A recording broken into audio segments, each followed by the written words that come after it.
सरकार चुनाव के पहले योजना निकालती है कि जो लोग भी इनकम टैक्स नहीं देते हैं और जो सरकारी नौकरी नहीं करते हैं वो सारे परिवार के लोग उनको 2-2 लाख रुपया दिया जाएगा रोजगार करने के लिए, और फिर अगले 1 महीने तक सरकारी व्यवस्था लगाकर महिलाओं को 10-10 हजार रुपए देकर उनका वोट खरीदा जाता है। हम लोग नीतीश कुमार को ईमानदार व्यक्ति मानते हैं, लेकिन ये ईमानदारी की कौन सी परिभाषा है?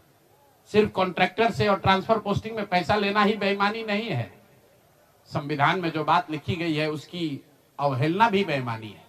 और ये सिर्फ बिहार का मसला नहीं है।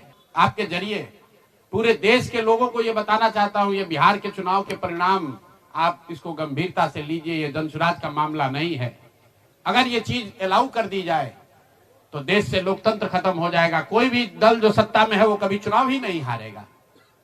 किसी भी सरकार के लिए 15, 20, 30 हजार करोड़ रुपया कहीं से कर्ज लेकर भी लोगों से को बांटने में कोई दिक्कत नहीं, कोई कर सकता है। आप देखिए बिहार सरकार के पास पैसा नहीं था, कंटीजेंसी फंड से पैसा डाइवर्ट करके, वर्ल्ड बैंक का पैसा जो दूसरे काम के लिए था उसको डाइवर्ट करके ये वोट खरीदा गया है। और मैं बिल्कुल गंभीरता से दावे के साथ कह रहा हूं, कैमरे पर कह रहा हूं कि सरकार ने ये 10-10 हजार रुपए में वोट खरीदा है। अगर मैं गलत कह रहा हूं तो सरकार हम पर केस कर दे, हमको जेल में डाल दे, पीछे हटने वाले नहीं।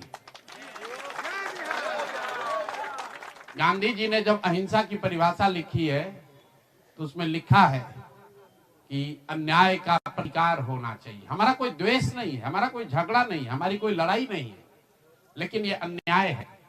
ये अन्याय जनसुराज के लिए नहीं है, राजनीतिक दलों के साथ नहीं है, कैंडिडेट के साथ नहीं है जो जीते और हारे। ये अन्याय उन गरीब लोगों के साथ है जिनको आपने 10 हजार रुपए का लालच देकर उनका वोट खरीद लिया, उनके बच्चों के पढ़ाई का हक छीन लिया, उनके बच्चों के रोजगार के सपने को छीन लिया। ये अन्याय है और उस अन्याय के सामने हम लोग झुकने वाले नहीं है, जनसुराज झुकने वाला नहीं है।